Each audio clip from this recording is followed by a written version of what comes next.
who is productivity coach in our Eastside office here in Pepper Pike. Has been for going on 5 years, 5 or six.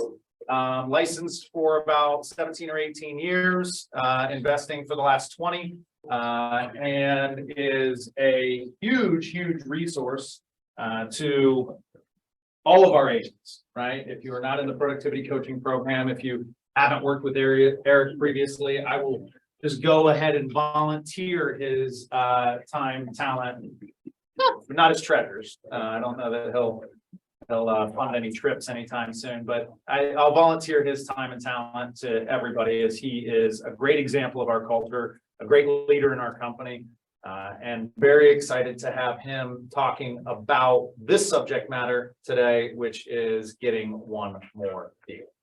Eric? Thank you so much. Well, welcome everyone. Hi. We're going to be interacting today. Is that okay with everyone? Yeah. Very good. Mike, I'm just gonna move this slightly here. Oh, yeah, I can.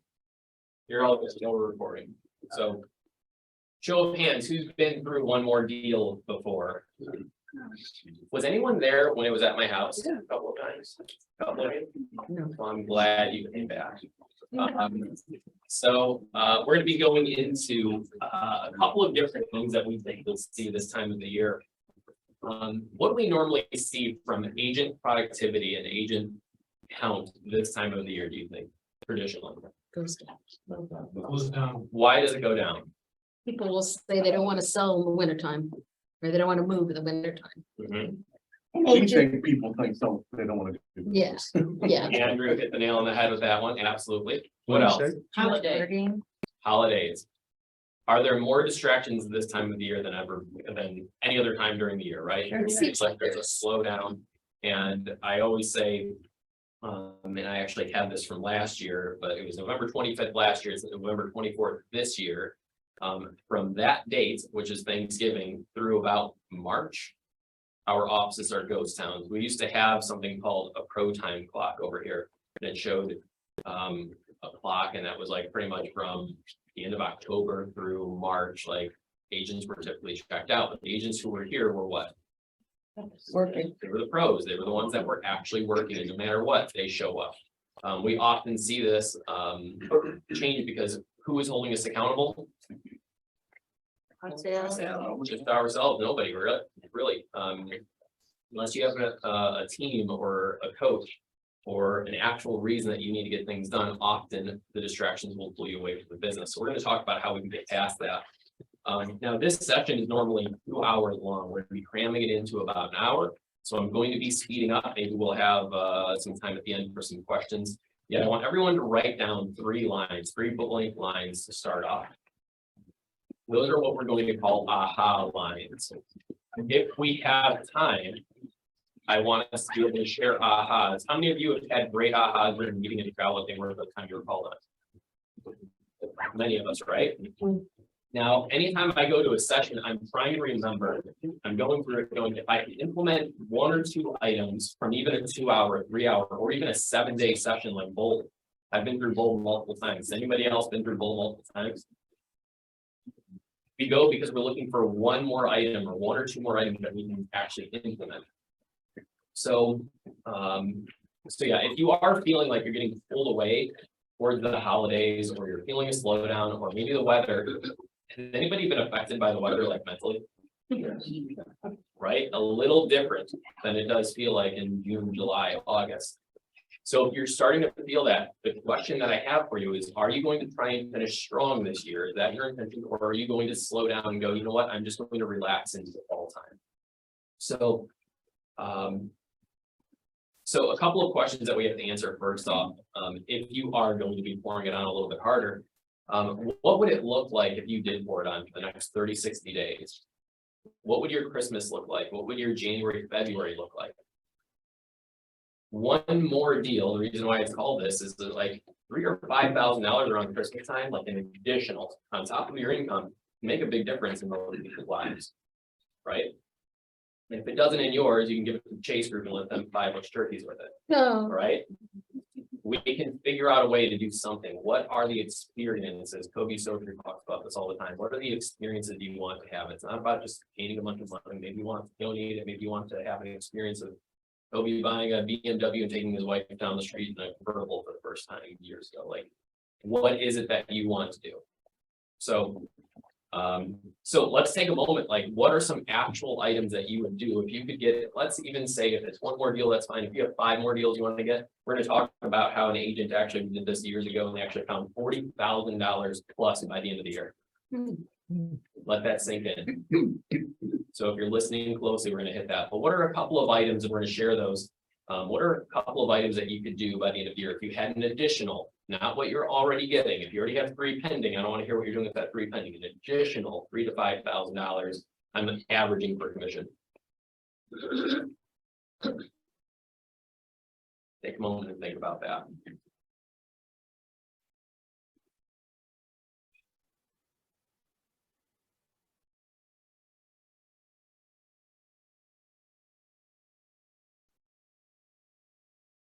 Everyone should have three items at least.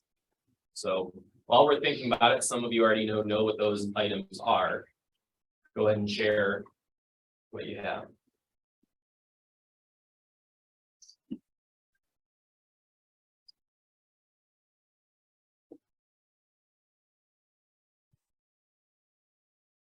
We can wait. What are some ideas? I'd like to buy another investment property. Before the year's Speaking over. my language. What would another investment property do for you? Increase my yearly income. And put me another year closer to retirement. How much per property would you say? Did you say yearly income? Yeah. How much would you just ballpark, whatever that investment property is, add to your additional income? Probably 15,000. 15,000 a year. Mhm. Okay, and you're buying this for 3,000 to 5,000. I'm teasing. Obviously, his goal is to do more than just one extra deal. He's calculating in his mind, if you're in the Case Group, they don't do $2 million a year. How much do you guys do a year? Matt. 15 million a year. So if he can add some efforts through him and his team and create some value within the team, he's looking at how can I get one more property. That I like that deal better. Well, not one more deal, one more property by the end of the year to buy. So thank you for sharing that. Really impactful. Mike? Family vacation. Family vacation. How many of you would like a family vacation?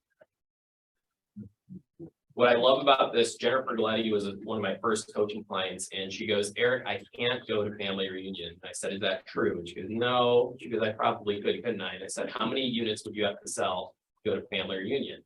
And she said 1. She ended up selling 3 additional. So not only did she go to family reunion, she had an extra 2 deals by that time. She's got a very unique story. But anyways, that's a question. So a family vacation, if that is what your goal is, define what that family vacation is. Number 1 item I would do when you leave here is actually price out what that family vacation is. Probably a little bit more than what it used to be. Any other examples? I spent a decent amount of my tax money, so I put it all back to my taxes. Yeah, That'd be very helpful. yeah, absolutely. By the way, any of the agents who are doing phenomenally well this year, start saving if you haven't already. Put that money aside for your taxes. Get ahead of that. One of the biggest challenges I have with agents who start to succeed, it's like, no, I can always keep 100% of my money when I'm making 5,000 or 10,000 a year in the real estate business. When you make $100,000, $200,000, $300,000, you're gonna get a tax bill for $100,000, $200,000 sometimes. Maybe not for 300, but you get the point. It's going to be a significant amount. Be ready for that and prepare. Pay your taxes accordingly. One more. Quick plug. House improvements. I have a pretty substantial bill for leak in my basement that needs to be taken care of. Yeah, Mhm. So a couple of deals, but it definitely help that. absolutely. Yeah, start thinking in, many of the experienced realtors already do this. If you're newer though, start thinking in amount of transactions you need to afford something. Don't think about it in the amount of money. Just go, I need an additional 2, 3 units, and then figure out how to get 2 or 3 units for that. So, so great. One quick question I have for many of you, who remembers what their goal was from business planning clinic last year? How many of you do not? I know it's kind of an embarrassing item to say.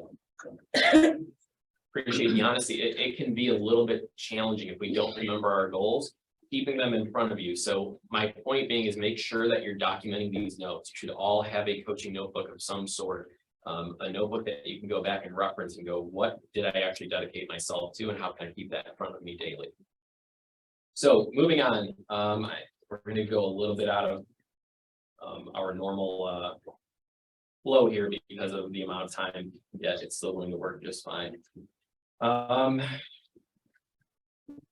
So what do we need to change by the end of the year? What are some things we can change? These should be bullet points for everyone. Our actions, John said our actions, absolutely. So one item that we can actually write down, or we have to change our actions. We'll dive deeper into what those actions are. What's another item? Our routine. Our routine, one of the most important things we can do. If you're not waking up on time, not going to bed on time, if you're not dedicating your lead gen hours and family and or vacation and or relaxation time, like that probably is the most important thing you can sort out today. Real easy to start sleeping in too this time of the year. I don't know why it happens. I see it from coaching clients all the time that it's like I'm feeling them being like worn down. I don't know if it has to do with vitamin D or what from not being in the sun, but it's a reality. Marketing strategies is another one. What are our actual marketing strategies? In the MREA, it says think strategically. Are we thinking strategically? If you're doing open houses, are you just doing them randomly? Or are you going to do them in Cleveland Heights over and over and over so all the buyers in Cleveland Heights remember you? Are you thinking strategically, or are you just going, well, I'm going to do this today? What else can we do? Here's a huge one, and this is one of the reasons, one of the more valuable reasons I came over to Keller Williams, let me rephrase that. When I came to Keller Williams, I realized it was more valuable than what I actually understood before I came over. I came over here for the commission split.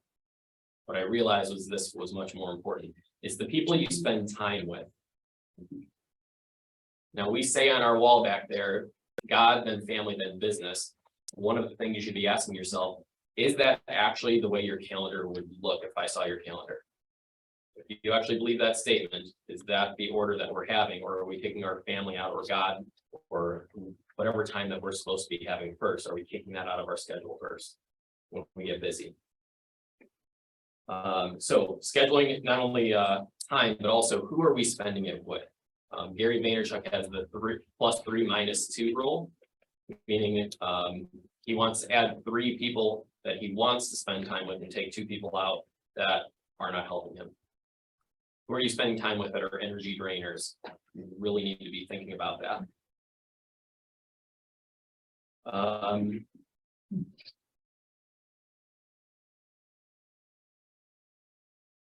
Are we spending time with family guilt-free is a really good one, especially talking about Thanksgiving. How many of us have ever sold a house on Thanksgiving or Christmas Day and taken time away from those experiences?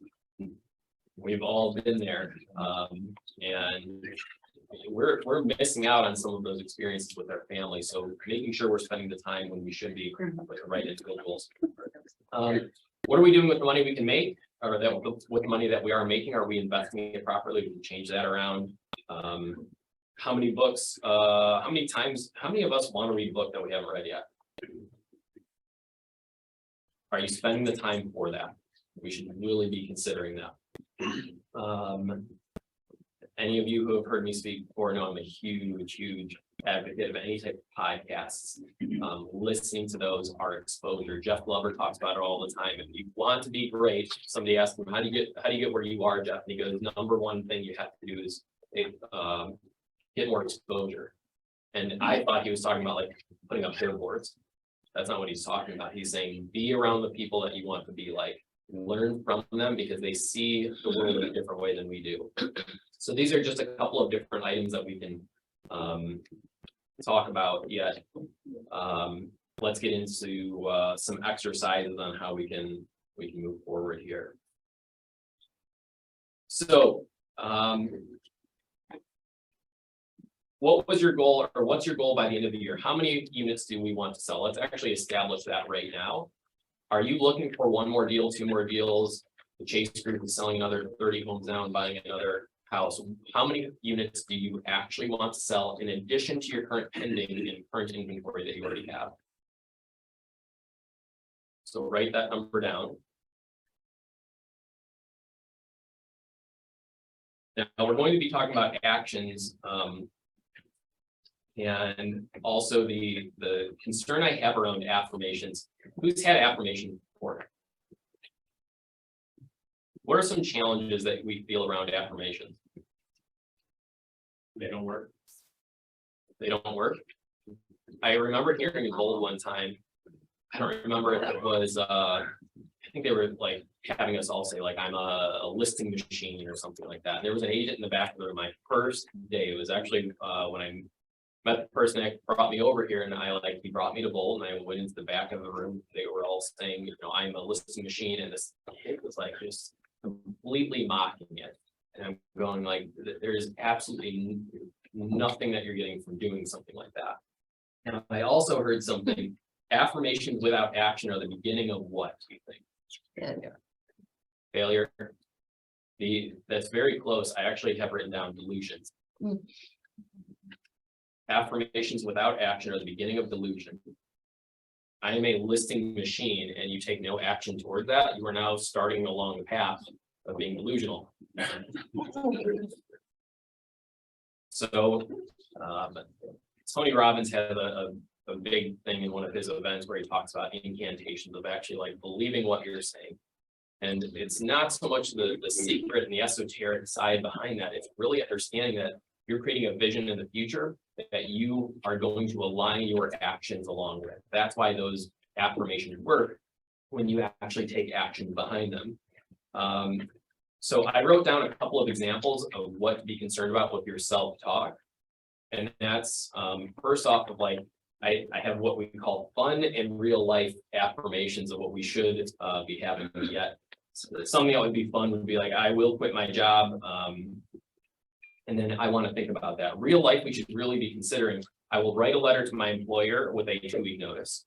Like, I'm not saying you have to give that to them, but that's all of a sudden kind of a fearful step. Now, if we're doing that, typically we're doing the right action. So if you feel a little bit of fear when you're using these affirmations, we are doing the right thing. So what would be an affirmation that would help us achieve our goal of 1, 2, 3, 10, 25, whatever it is units that we want by the end of the year? Who has some ideas that they would like to start using? I'm a great salesperson. I'm a great salesperson. I'm gonna have 10 conversations with people each day about real estate. Can we go deeper than that? I love that. What would be the next step behind that? I'm gonna add 5 people to my database each day who have a need in real estate. I am going to write down 10 names currently that I'm going to call by the end of the day. Right? These are real life actions that we can dive deeper. So going deeper than just saying, I am a great listing agent. I love that. I want us to dive deeper into what we would have as actions. Another fun one that I have is I'm going to look at new houses online. Real life, I'm going to, and this is a real story, Sean Hadley can confirm it. I'm going to give my tax returns to my lender to see what a monthly payment looks like for my house.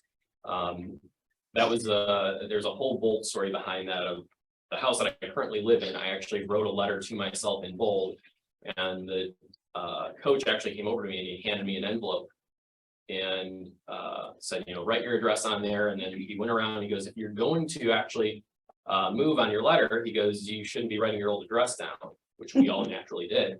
And I handed him back the letter and actually got a new letter, and I actually had the address in the letter of the house that I bought that wasn't even currently for sale on it.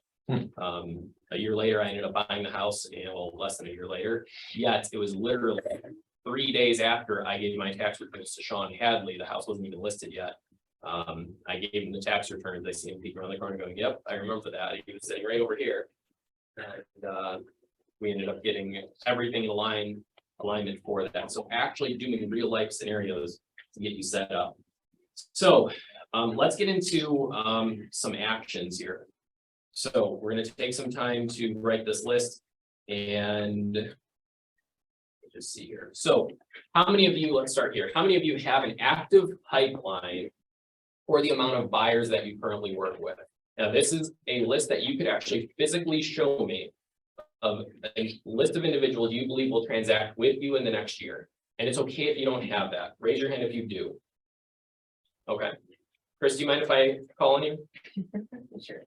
Chris, we started coaching not too long ago. You remember how many were in your pipeline when we first started? I think it was 8. if I remember correctly. It was somewhere in that range. How many do you have currently? I think 80, so. I think it's a little bit higher than that. It's almost 100. I know we're gaining on that number. 100 people, Chris thinks that she is going to have transacting with her in the next year. And how many do you currently have pending? I just closed 7 and I have 5 more. The whole purpose is looking at that pipeline and going into it. Now, we're going to talk about if we don't have a pipeline. It's okay if you don't have one. We're going to talk about how to build one today. We're actually going to write some names down.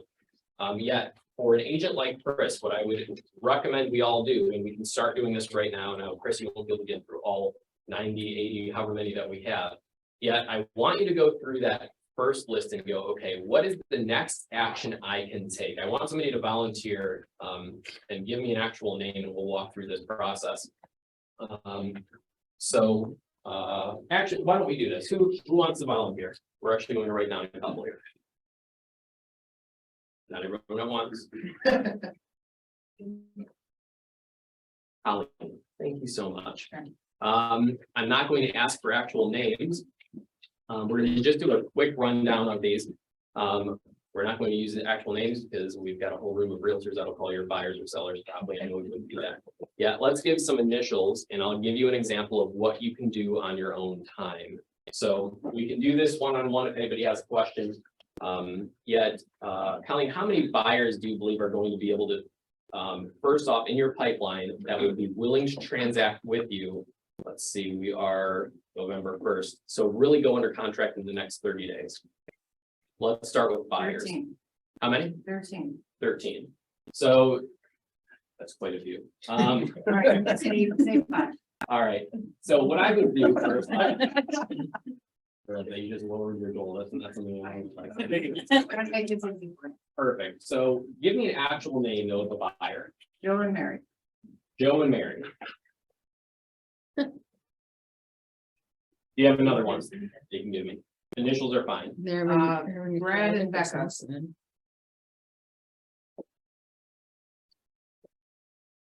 Okay. Who else? Okay, hold on, make my list say. Trina and Trisha and Tim.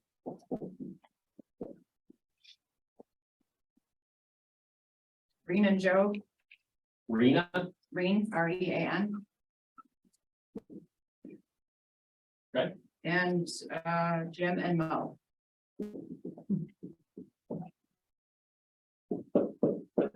All right, so what I would do, and this is just an example. What I would first do is I would write down the names that I believe can transact in the next 30 days. I would encourage you to start writing this list while we are doing this and coming up with some ideas.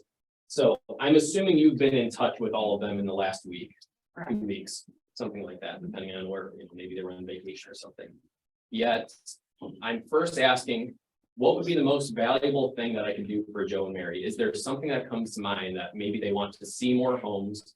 Maybe I need to just have a call out to them. Maybe I need to update them on what's going to happen in interest rates. What would be something of value you could do for Joe and Mary? You need to get pre-approved this week. Pre-approved.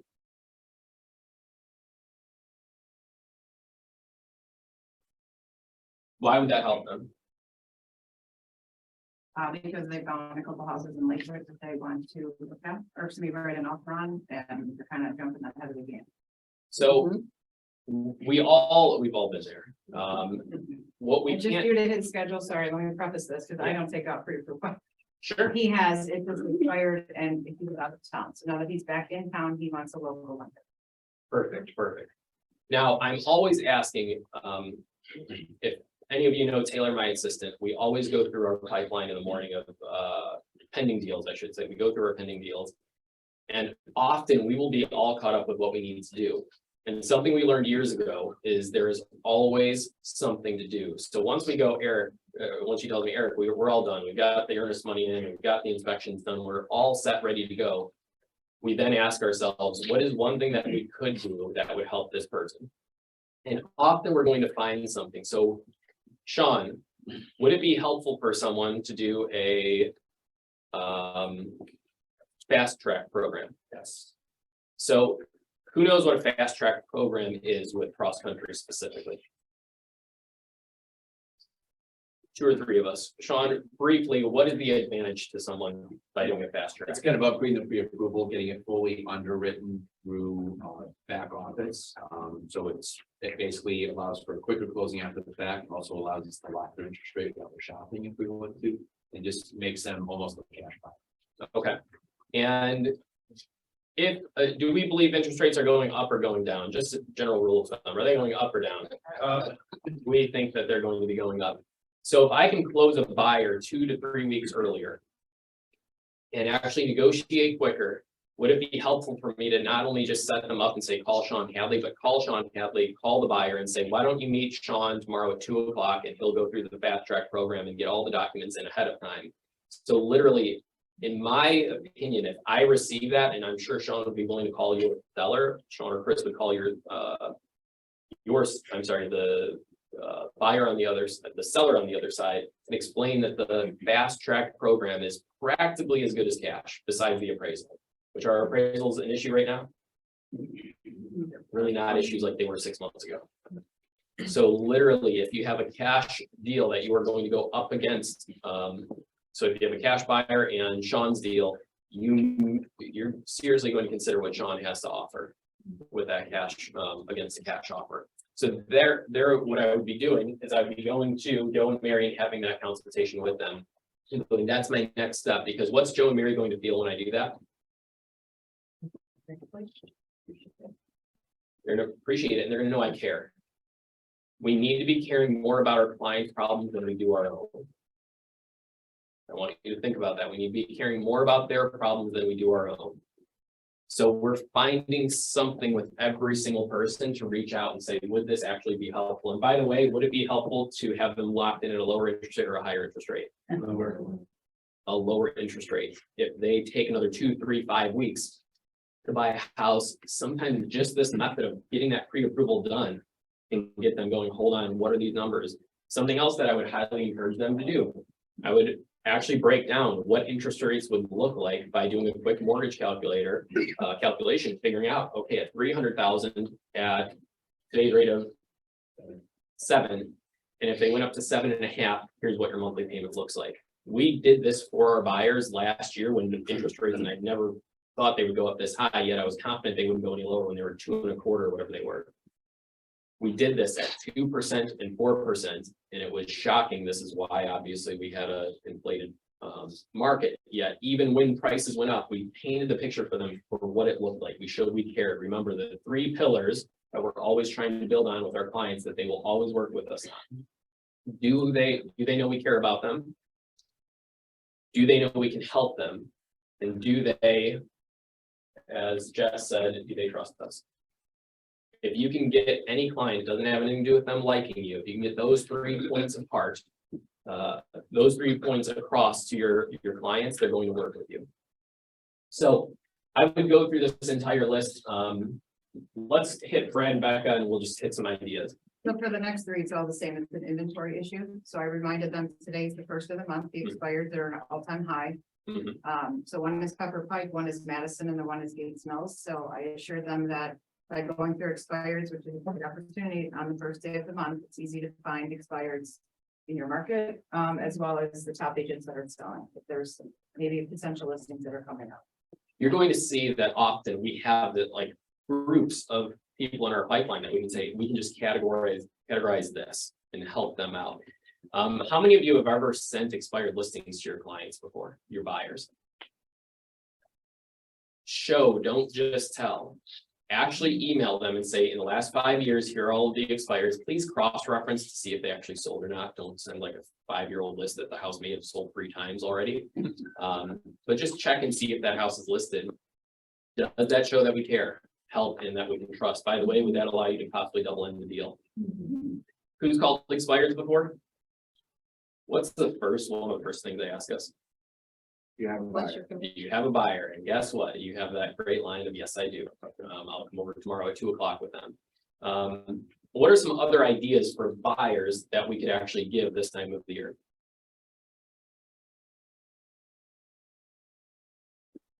In this market? Who's ever done a rent versus buy analysis? Fast forward 5 years down the road, add up their rent of $1,000 a month. Or whatever that number is. Over 5 years, it's like $60,000 that they're going to be wasting. And then show them what their equity would be in an appreciating market of 3%. I've been using 3 or 4% for many years, and boy, was I wrong with the last couple of years, and that's fine. Even at 3 or 4%, it is so much more helpful for somebody to be buying. What else could we be doing? What was the first idea we had that somebody said would be a life-changing thing for them to do? Invest in real estate. How many of you know somebody that actually would be great at investing in real estate? That's too afraid to make the jump. Right? So many of them actually sitting down, actually just set up a time, just say, hey, I've got 3 investment properties that I think might work for you. Would you like to come out with me Friday at 4 o'clock and we'll go grab dinner afterwards or some coffee and talk about what that looks like? I can almost guarantee you all have probably 10 people you could call and set up 3 showings each with. 1 or 2 of them are going to sell. That's an easy way to do that. What was the 4th or 5th one? Investor. There we go. What could you do besides what we just said? Do you have any other ideas of what you can do with that investor? Probably just research foreclosure, short sale websites. You could even look at sheriff sales Sheriff sales. for them. Do we get paid on sheriff sales? No. Would it be valuable to our clients? I just had a client that could have saved $15,000 by buying a sheriff sale unit instead of the unit that he is buying. And I sent it over to him and he's like, I don't know about registering for the website and all of that. And he just shot me a text yesterday. And he's like, I should have gone a little bit deeper into it. He appreciates though me opening the door for him. That's an opportunity. Something else that comes up this time of the year, which is probably going to be a reason why you all can touch your database as of January. What's going to go up? When prices go up, what else goes up? Property competition. Absolutely. Yeah, absolutely. Property taxes. Property taxes are going to be outrageous next year. Be very careful for some of your clients, especially ones that bought flips. Why is that? They were undertaxed. Were there houses in Lakewood that sold maybe 6 years ago for $100,000 that were in beat up condition that are now selling for $500,000? Look out. Those tax bills are coming. Now, the valuable item is if you wait, Sean, how often do most mortgages do an escrow analysis? Once a year. If that escrow analysis is happening in November or December, they're not going to catch that tax bill till when? following year? Well, next November or December, and I promise you, this is going to be happening. Now, I'm going to deliver the bad news to that person, that client, and say, I'm sorry, your taxes are going to go up. And with that being said, I would rather you know it now than have your payment go insanely high in November when they do catch up, because they're going to be catching up with the back taxes plus adding on your new payment. I mean, we can watch people add $1,000, $1,500 to their payments real easy. So if we can get ahead of that, that's valuable to a client, and it's going to be much better than them calling us going, what the heck, my payment just tripled. Sean, didn't we have an example of that where somebody's payment almost tripled or doubled? It was like a year or 2 ago. Yeah, that depends on the city and yeah, you see a place go from undertaxed to overtaxed and then you're basically gonna get double at once. Yeah, I can look pretty ugly. Yeah, we're gonna be going over in January what that looks like on how to actually analyze and figure out what tax payments are going to look like and help them. Please do not call all of your clients and tell them their tax payments are tripling. We will look at them and figure it out correctly. All right, so that's our buyer side. Now, there are probably another 5 or 10 items. I would actually write a list. What I always do is I actually draw a couple of blank lines, and then immediately after I get into a session, I take a minute and actually brainstorm, go, what are a couple more ideas? Remember, there's always something you can do. Worst case scenario, what can you do on Thanksgiving? What does every agent like to do? Give away pumpkin pies, right? Do something of value to get out there and touch base with your database. Just call them and let them know you haven't talked to them in a while. If you haven't done that. By the way, anybody who's afraid to call their database because you haven't talked to them in 2 or 3 years, the way we feel about others is the way they probably feel guilty. They haven't called us. They feel bad. Exactly. So don't be afraid to jump into that. Let's do this really quickly with sellers. What time do we have? We are doing just fine. We're actually going faster than I thought.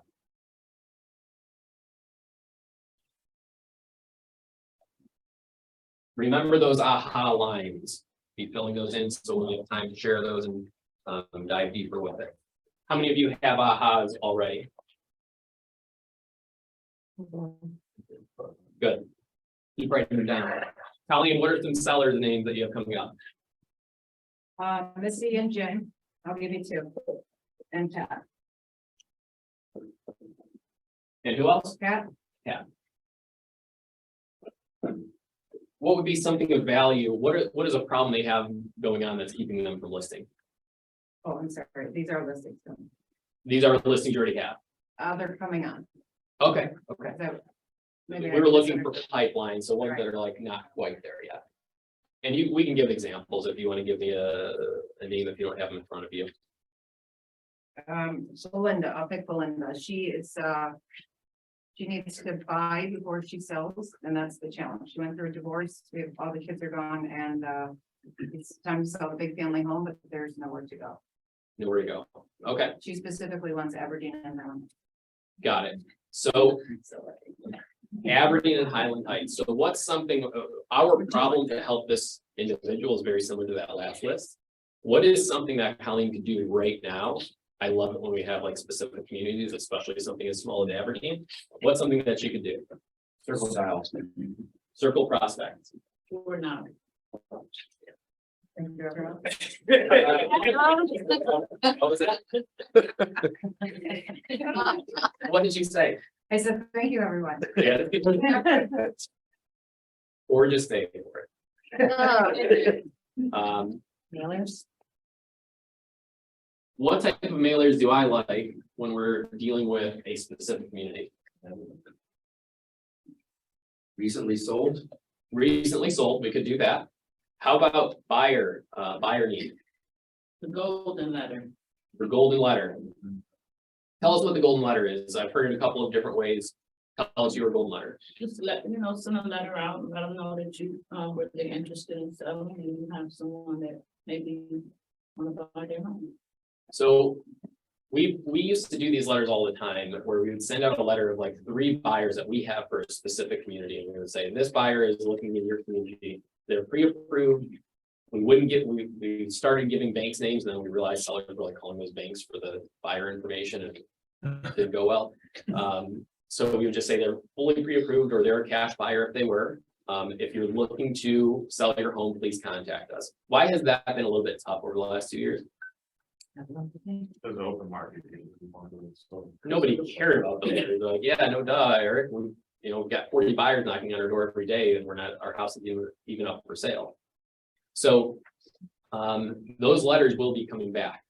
I would highly encourage any of you who have a buyer like this in a specific need, circle the prospect, call those areas, put it in your schedule to call for 2 hours.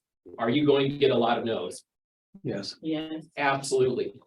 Will you get 1 or 2 that possibly may be willing to sell? yes. Is it possible that the buyer that ends up wanting this house doesn't, or I'm sorry, wanting that area doesn't even want that house? Yes. Is it okay? Yeah. Absolutely. It's another buyer or another seller lead. We've done this multiple times. I always recommend too with mailers, have it be a colored envelope and handwrite it, because I would throw out anything that Yeah, is Yeah. white and boring. handwriting can go a very long way. If you're doing it with a community of 300, go for it. That's quite a bit. Often when you get these calls from sellers, be prepared. They're typically thinking it's a scam. And that's okay. You will tell them, no, this person actually does exist. I will bring them over tomorrow at 2 o'clock. By the way, they are looking for a 3-bedroom ranch. You have a 4-bedroom colonial. I don't know that it's going to be a match yet. I appreciate the call and I'm going to bring them with me and at least take a look at the house. So we're upfront about their needs. I don't put the needs in the letter though, because I don't want people excluding themselves, stating that. What else could we do with Aberdeen specifically? Who always knows the house is coming up for sale? HOA. Call that HOA president almost every single time. They know of 1 or 2 properties that are either for sale or about to come up for sale because they get the first phone call going, hey, I'm thinking about selling my house. Can I put a sign in the yard? Or how do HOA dues work out or whatever that looks like? If it is a typical seller that just needs to sell, what are some other things we can do for them? Connected with prepared people and service. Yeah, I was just having a discussion in the back of the room, how difficult it can be. I mean, we're realtors and we're usually like held at a high standard for most contractors to call us back. How many of you have had trouble with contractors over the last year? I've never had this amount of trouble. How do you think buyers and sellers who are just like, hey, I need a faucet replaced? Good luck. So be that person that goes, hey, I will bring the contractor over. I'll meet them at your house at 2 o'clock tomorrow. I've done that multiple times. Only do this with trusted contractors, especially buyers or sellers that are out of town or handling estates. I just got a call. I'm going to be on a listing appointment in a couple of hours of handling an estate, and I'm going to be asking for a key and a lockbox that I can just get it on that house and take over the process for them. She's moved out of the house. She's elderly. She doesn't want to see a single thing yet. I need to get it ready for sale. That's part of our value proposition to help them move things along. What are some other items we can do? You can go onto our Facebook page and ask people if they have buyers and find an off market. Absolutely. Facebook page. On that note as well, you can, well, I think we're getting into value propositions really for trying to sell it prior to, which I guess that would still work. I mean, that would actually, if you brought a buyer to them and was like, hey, we're ready to go, that could really help. That way they don't have to walk out during holidays for showing. Absolutely, absolutely. Just meeting with them and actually going through the process of what a sale looks like can go a long way.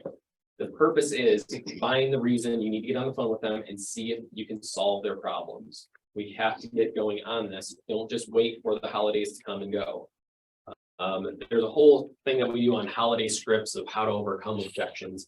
But we're not getting into that right now. We're mainly looking at how can we add value to these sellers. Any other ideas that we have of what we can add to the sellers for value right now? Have them call Mike. Have them call Mike. Oh, for Truehold, thank you. I thought you were talking about Mike McCaskey. Maybe they want to be a realtor. You could do that. Absolutely bring Truehold into there and say, hey, you've got some other options. There are some other options as well for buyers and sellers. Like talk to somebody who goes, I'm not buying yet. I'm going to buy next year. Why are people waiting to buy next year? Because they want higher interest rates? No, probably because they don't have the down payment or the ability to get a loan yet. Talk to them about, help me out here. What's the rental company? Rent to own. Divvy. Thank you. Talk to them about doing divvy. We can do a Truehold deal, which is pretty much the opposite of divvy, where they are renting back to the customer. They're buying the house, and that customer has the ability to rent there. Minimum 6 months. Minimum 6 months. Minimum 6 months. Great option for some individuals, especially people who are like, I don't have the ability to get my house on the market. I don't want to show it during the winter time. I just want it sold. Like Truehold is done, one and done. So figure out though, write down all of your buyers and sellers in your pipeline and then find the excuse. Now, the bigger question is, these were already people that we were already targeting, right? I would encourage you also, I don't like looking at clients as money. I do want you to see the opportunity by the end of the year. I would encourage you to write down what those commission dollars are going to be. I don't want you to equate it. I want you to see what the opportunities are. So if we don't have our pipeline big enough, what are some actions we can actually dive deeper into to actually get them? And I've got 9 written out. Yeah, I'd like to hear if anyone has any ideas of one way that we can find more people. Open houses. Open houses. So you can write all of these down. I'm not telling you have to do any of these. We're going to give you a bunch of options where when you walk out of here, there is zero excuse on how you can actually go find clients. Your past clients, your phone, I mean, We can go through a database. Absolutely. I'm hoping, and I'm hoping most of us have already done that. Yet if you haven't, that's like your foundation. You need to be calling everyone you know. By the way, if you're like, you know what, I do want to, some of us like don't want to actually work super hard by the end of the year, and there's nothing wrong with that. You could still have some great conversations and refer them out to other agents who do. I would encourage you to still call your database and enjoy it, have some fun around that. Any other ideas before we get into our list? Chris? When I go on showings, I talk to the neighbors, I see them outside, I go and introduce myself, and then I do the whole like, oh, well, let me give you a card. If you ever need anything or know anybody need anything, let me know. Absolutely. So that's, Force yourself to get outside of your comfort zone, and every time you go to a house, talk to 2 or 3 neighbors. With the holiday period coming up, there's a lot of groups or things we participate with, and they have a holiday event. Go to the holiday event with the specific goal that I'm gonna meet people I haven't talked to before and make sure they know I'm a realtor. Make it a goal to at least talk to 5 to 10 people, whatever that number is, that you wouldn't normally talk to. That alone can open up windows for you. I remember, I'll give an example of a story I heard. Many of you know I'm a big skateboarder. I still skateboard, and I grew up skateboarding. Yet one of my skateboarder friends I ran into a decade after I saw him in high school, something like that. And I'm like, wow, it's so great to see you out here. And I said, what have you been up to? And, why are you out still skating?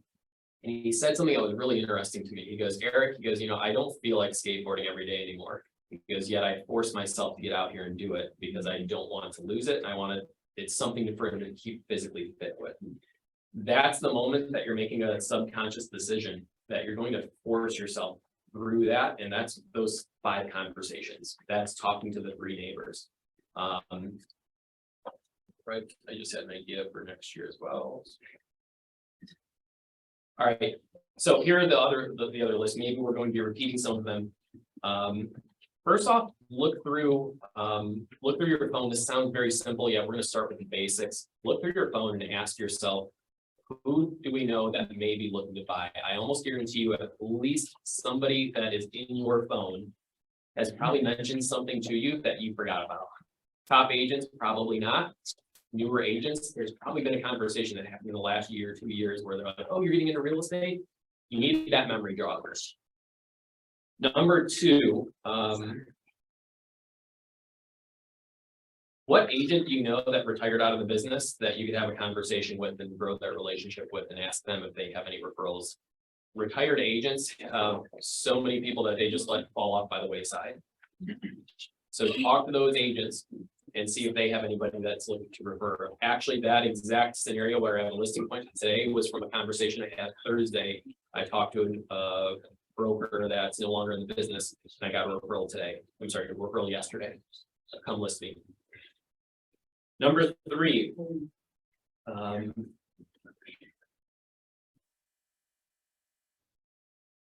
If you have a problem, a serious like life problem, challenge problem, something drastic happens, who would you go to and talk to?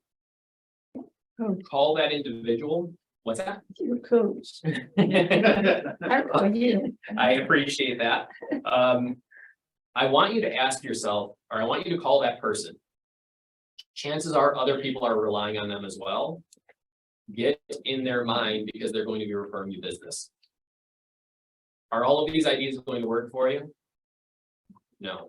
Will a couple of them work and maybe get you 1 or 2 more deals? Yeah.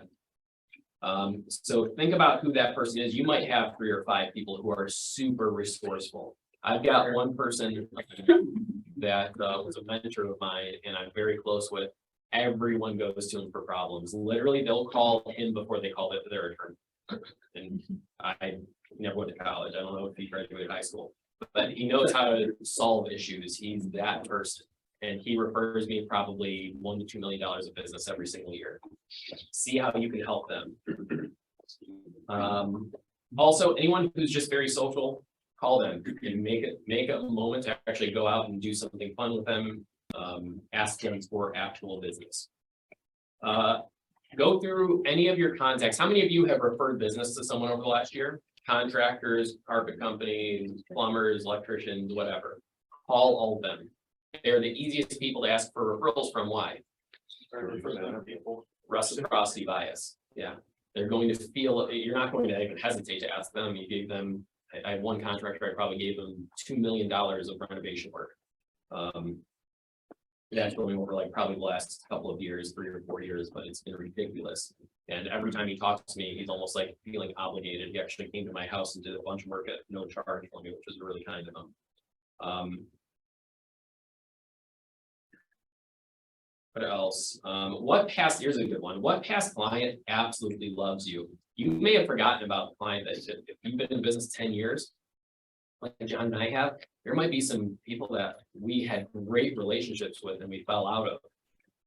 Call them. They will appreciate hearing from you. Here's a big one that I just had with an agent. I said, do you have a list of everybody that came through your open houses? And this was just over the last week. He goes, yeah. And I go, great. I said, how many of them want to buy? And they said, they were all just looking. Do you think most open house buyers just say that they're just looking? Yeah. Do you think most of them are actually looking because they want to buy? Yes. Why are we not calling them? They're looking to buy. Exactly. But they were just going, oh, they're just looking. Go through all of your old open house sign-in sheets and call every single person on there and just check up with them. I know it's been a decade or it's been not a decade. Oh, it's been 6 months or a year, whatever it's been. Go through and call them. They're not going to remember who you are, so don't feel guilty about not calling them until now. They may be ready to buy. Online leads. If you or your team has online leads that are old, go back through them, call every single one of them and spend, I'm looking at the Chase group going, yep, we got plenty of those. That's where the gold is. 100%. I mean, Ryan, how long did it take you to list Ed's house? 4 years, 4 years. And what was that listing for? How much? 550, How many phone calls did he make in total? 15, And that took you a total of how many hours with him? 2 hours. So how many of you would prospect for 2 hours for a $500,000 listing appointment? Sorry, it took 4 years. Yeah. Not all of them do. The point being is some of those old leads, you call them at the right time, or usually when you built that relationship, they call you when it's the right time. But it's building that relationship over time. But we're still looking for, hey, maybe I can give that call. I can't tell you, whenever I do like those group calls to a bunch of the agents out of our office, and I'm like, hey, I'm inviting you to a certain session. I'll call maybe 100 agents. Almost every time, 10 or 15 of them will go, Eric, you have no idea, you called me at the exact right time. It's going to be the same thing for your clients. Not everyone's going to say that, but if you can get 1 or 2, that's what we're going to be doing to be able to finish strong. We already talked about this, yet go through your entire list and look at who you know that would benefit from investing. That should literally be everybody in your phone.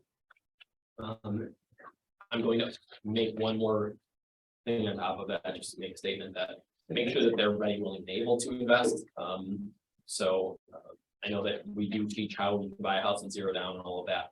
We're looking for people that are actually going to take that leap. We're the high wealth individual that don't have the time to put in. That's a good way to find a partner, by the way, for any of us who are like, I don't have the money yet, I know the knowledge and I know what I'm looking at. Find those people and sit down and have lunch with them and explain what that looks like. Lastly, what lead gen source would you like to start that you haven't yet? Who's called for sale by owners over this last summer? A little bit challenging over the summer, right? They were selling before we even called. What are the for sale by owners saying today? Help. My ship is sinking. What the heck? My neighbor sold in the summer in a week or in 3 days for 40,000 over asking, and I can't even get a person through the door. Is that the for sale by owner's fault? Do they think it's their fault? Yes, they probably kind of do. They need an expert. They at least want to talk to you more than ever. I think more than ever in my entire career, for sale by owners are looking for help from us. Call 5 a day. Promise you won't die. Social media contacts. People love to, the way we feel about others is the way they feel about us. If they commented on our social media, do they like us, Chris? Yeah. Would you mind reaching out to them and just asking them for a referral? Wishing them happy Thanksgiving, letting them know you're a realtor. All right. Lastly, let's go into, we've got a couple minutes left here. What are some ahas and what are some, more importantly, what are some actions that you're going to be taking over the next 24 hours?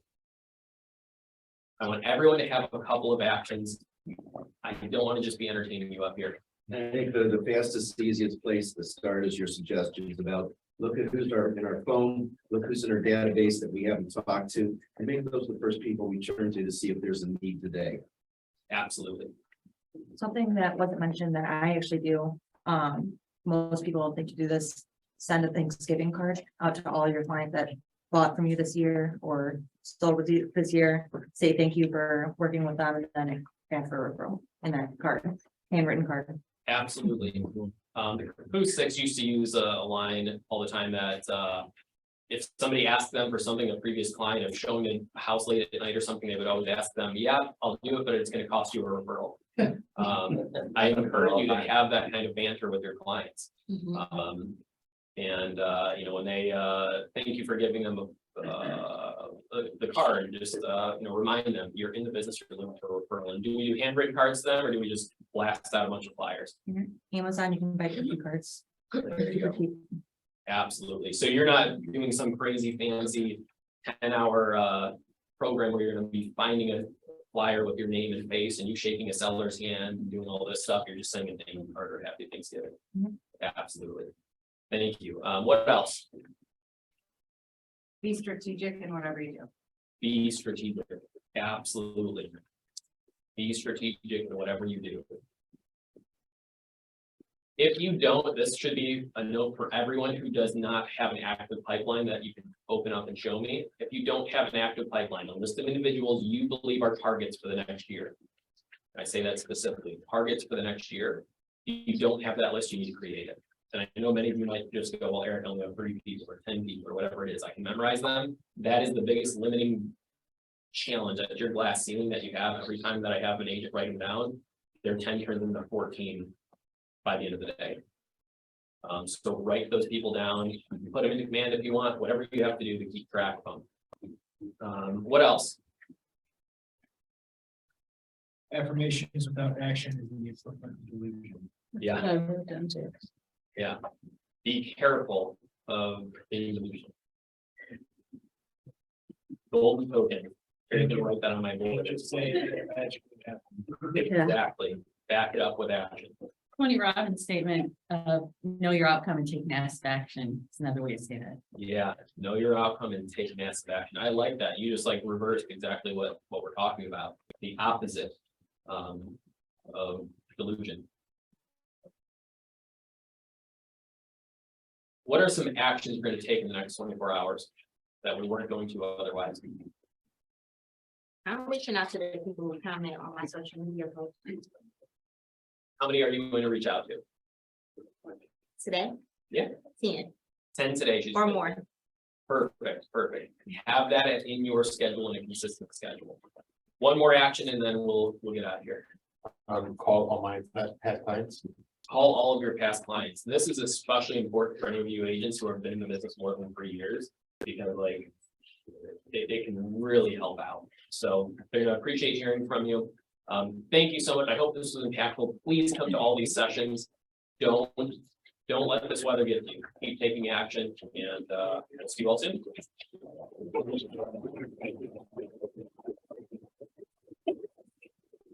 All right, big thank you to Eric for that. Guys, thanks for being here today. We're going to be in the Rocky River office for a live and in-person sales meeting the first Tuesday in December, which is December 6th. So more coming out about that. We'll be back on Zoom with more in the Winter is Coming series. Another thing, for those of you who need help and accountability getting this into action, we're going to start periodically this week and next week for sure doing implementation workshops at noon on Wednesdays. So tomorrow we'll be here up in this room at noon, right after productivity coaching, to actually get a group of people in a room and do the things that we said we were going to do. So if you feel like it's going to be harder to do it at home, or it's going to be harder to do it driving in the car, come here and get around other people that are doing it.